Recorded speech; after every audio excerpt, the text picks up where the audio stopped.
Servus, grüß euch und habe die Ehre. Ich begrüße euch zu einem neuen Video von Division 2. Heute die glorreichen 7.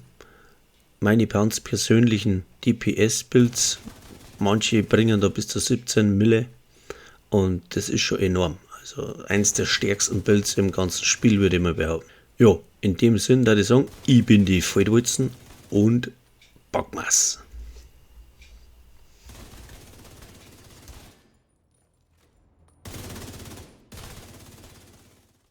Ja, nachher kommen wir mal gleich zum ersten Bild.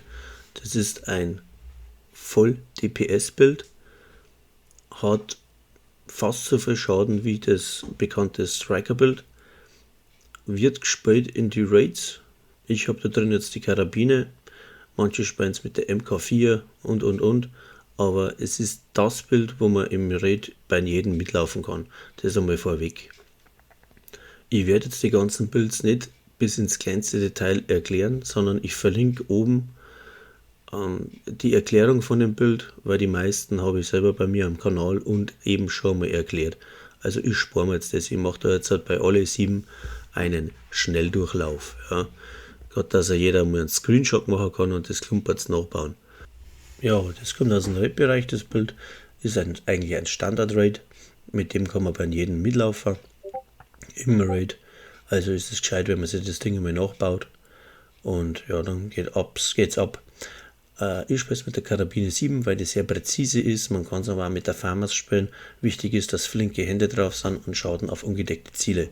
Ich habe leider die Farmers nicht so gekriegt und für mich ist die Farmers sehr ungenau, auch wenn es mehr Schaden macht. Aber ich spiele lieber mit der Karabine. Ja, da haben wir dann drin die Masken, Providence Devons. Dann haben wir die Weste mit Wachsamkeit drauf von der Cesca. Dann ist darauf die Weste Grupo Sombra mit vernichtend. Wichtig, dass die 2 Sachen drauf sind. Und dann haben wir eine improvisierte Handschuhe, macht man an der Werkbank mit einem Zusatzmod, improvisierte Holster und Gebet des Fuchses. Da kommt man über 50% Chance durch kritische Treffer und über 150% Schaden durch kritische Treffer. Da ungefähr sollte man dann landen.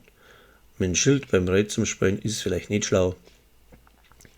Ich spiele das auch Open World und darum ist jetzt da auch das Schild drin. Ein Wiederbeleber eine und da hier geht's. Ja, mehr braucht man da eigentlich nicht sagen. Ich verlinke die ganzen Builds oben und da kann man sich dann die Bildvideos ganz genau anschauen. Da wird alles ganz genau erklärt nachher. So, Bild Nummer 2. Das Bickhörnchen-Bild. Ja, hat er das auch noch erst vor kurzem vorgestellt. Ich bin nicht so schnell fertig geworden mit meinem Video, aber er hat es auch nicht selber gebaut. Aber das ist eins der ältesten Builds in Division, hat er jedes Update überstanden und wird auch weiterhin gut sein. Ob man es jetzt mit der Bighorn spielt oder nicht, ist an jedem selber überlassen. Rein theoretisch kannst du jedes Sturmgewehr hernehmen, was lustig bist. Bei mir hat das Ding mit der Bighorn 50% Chance auf kritische Treffer und 201 Chance. Ne, umgekehrt. 50% Chance auf kritische Treffer und 201 Schaden durch kritische Treffer. So, jetzt habe ich es richtig beieinander. Wie gesagt, das Reden übe ich noch, aber es wird nichts mehr. Jo, jetzt schauen wir uns mal dann die Werte noch ein wenig an.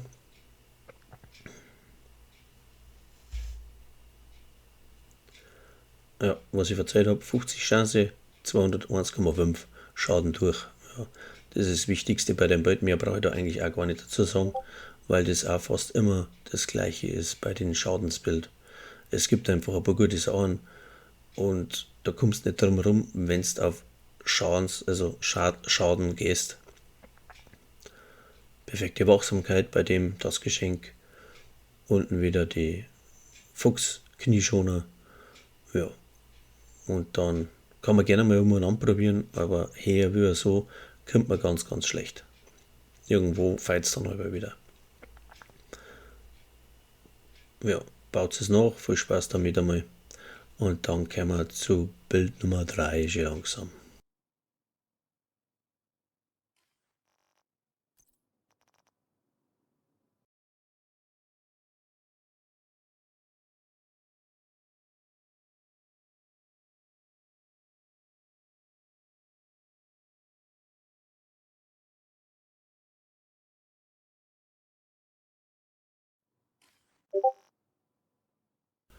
Ja, Bild Nummer 3 ist mein persönlicher Favorit von den Tanks.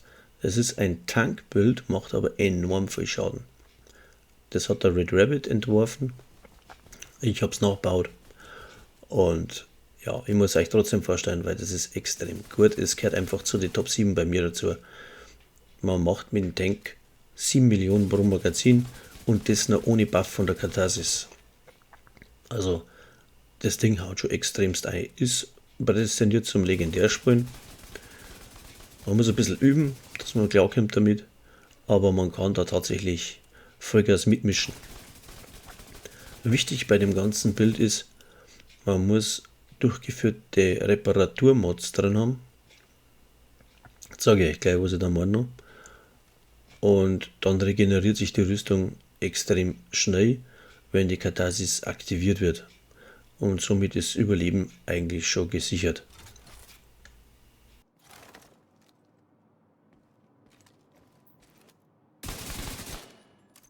Was die Katharsis macht, man weiß ja jeder. Und das, was ich gemeint habe, ist durchgeführte Reparaturen. Ja. Auf jedem Teil ist Rüstungsregeneration drauf und bei den Mods sind durchgeführte Reparaturen drin. Egal was für ein Teil das ist, überall draufklatschen, wo es möglich ist. Durchgeführte Reparaturen und Rüstungsregeneration, Alter. Ja, die Sachen müssen drauf sein. Ich verlinke euch das oben nochmal. Auch die Seiten von Red Rabbit. Der hat es auch wunderbar erklärt. Und dann funktioniert das. Also das Ding auch unbedingt nachbauen. Es ist der Hammer.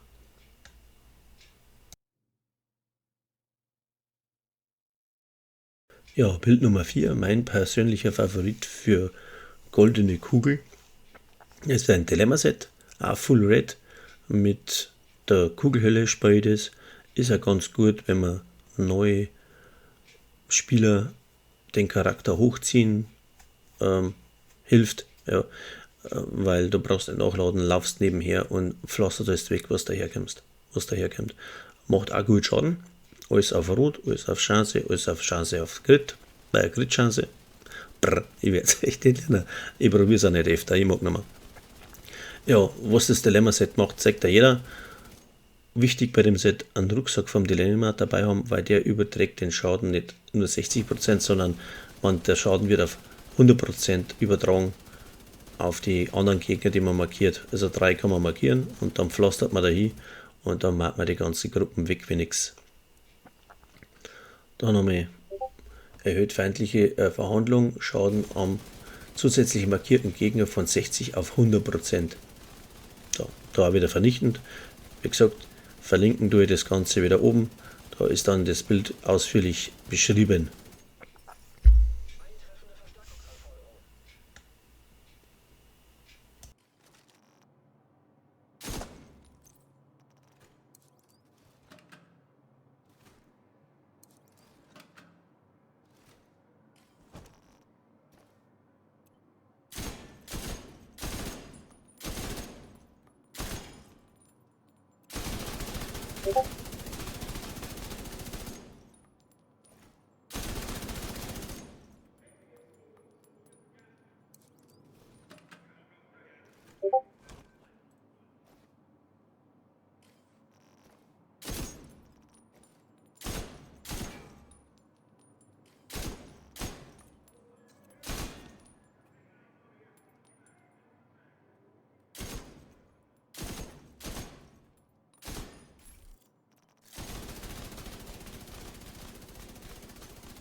So, Bild Nummer 5. Ist mein beste Lensbild, macht auch brutal Fun. Danke an Mastermind, der mein Community Discord und Clan-Mitglied von mir ist. Er hat das Ding gebaut und ja, es wird ein Community-Bild und er spielt mit dem sehr gerne. Man sieht Ticks bis zu 1,5 Milli sind da möglich bei dem Ding. Ich weiß, dass es jetzt schon ein besseres gibt. Ich habe das aber auch noch nicht, weil ich tatsächlich nichts von anderen nachbaue. Bis jetzt das eine vom Red Rabbit. Und ja, ich muss das einfach herzeigen, das Bild, das ist einfach genial. 1,5 Millionen Ticks, also bis zu, muss ich sagen, ja. Garantiert sind 1,3, 1,2, so tickt das Ding aber. Ja, zu dem Bild 2 Teile Heartbreaker, dann Spezialisierung Minigun, damit sich die Kugeln regenerieren, wenn man doch einiges verballert, ja. Wie gesagt, 2 Teile Heartbreaker, dann haben wir Walker Harris, weil die Ticks sich nach oben skalieren mit Waffenschaden. Ja, da hilft ja nichts, Chance auf Crit oder Chance auf Crit, Schaden durch Crit, kannst du das vergessen. Da musst du schauen, dass bei der Pestilenz immer einen Waffenschaden nach oben bringst. Dann habe ich die Knieschoner drin, Sawyers Knieschoner, schwieriges Wort. Da knackst du auf einen Fliege und dann geht der Schaden bis 30% in die Höhe, du darfst den nur nicht mehr bewegen. Also nicht links und rechts geht noch, aber nicht mehr hin und her, auf und nieder. Oder Deckungswechsel, wenn man von Deckung zu Deckung wechselt, dann bleibt der Buff auch erhalten. Und das ist mir so, ja, ich bin einmal da nicht da, Bild, ja. Man schießt das Ding an, baut die Pest auf und dann geht's dahin. Wie gesagt, mein Favorit Nummer 5.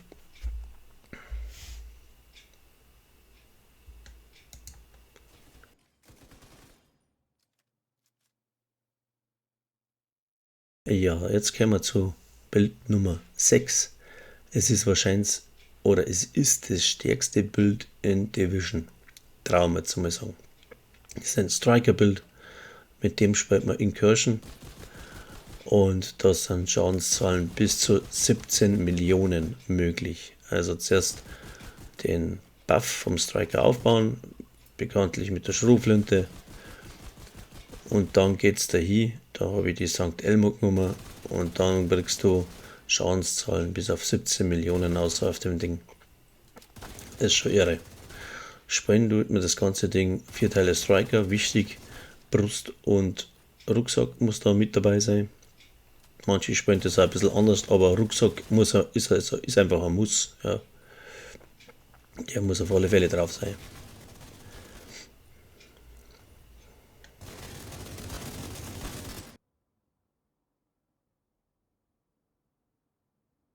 Ja, dann braucht man für das Set. Ich habe die Linkshänder drin, oder kann man die Rock'n'Roll hernehmen. Dann St. Elmo, die Coyote-Maske und ja, 4 Teile Striker. Und da habe ich dann noch Grupo Sombra drin, durch die Chance auf oder Schaden durch die kritischen Treffer erhöht. Mit der Maske brauche ich mit Chance auf kritische Treffer nicht so hoch kommen, aber das ist die Maske erledigt und gibt dann Buff die Spieler, wo mit dir rennen, auch noch, weil die ihre Schadens- oder ihr Talent weitergibt an die Mitspieler, die wo neben einem sind. Ich erkläre auch nicht weiter.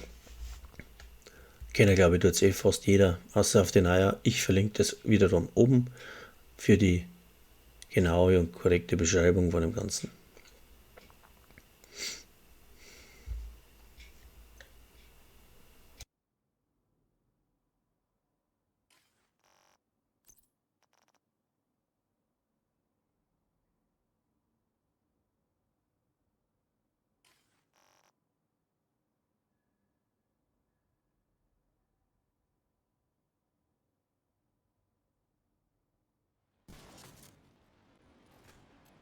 Nummer 7.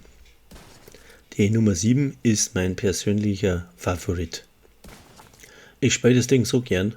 Man braucht ein bisschen Übung, aber du bläst einfach alles weg. Und wenn du dann so viel Zielwasser hast wie ich, ist das Bild das Nonplusultra. Du musst einmal einen roten in den Kopf treffen, Patsch, und dann ist völlig egal, was du hinschießt. Es ist immer ein Kopfschusstreffer und macht einen brutalen Schaden. Da werden dann 20 Millionen angezeigt, 25 Millionen Schaden, auf dem Körper auch 27. Geht ein bisschen schneller, aber 25 Millionen ungefähr. Ja.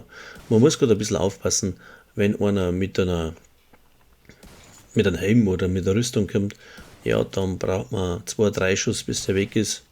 Und man muss das ein bisschen handeln, ein bisschen tricky zum Spielen, aber im Grunde kannst du dann jeden Weg machen, wie er herkommt. Ich habe da noch eine Besonderheit in dem Bild eingebaut, weil eben ich das nicht so drauf habe. Und zwar habe ich da noch die Adler dabei und das Schild. Und wenn jetzt einer durchflutscht, dann zücke ich mein Schild und mache mit der Adler Kopfschüsse. Die Adler hat das Talent, dass die Zähigkeit drauf, und wenn du triffst, dann fällst nicht so schnell um. Ja. Also wenn einer durchkommt, hast du noch die Chance zum Überleben. Bei den meisten Sniper-Builds haut es dir weg, weil du einfach fast keine Rüstung hast.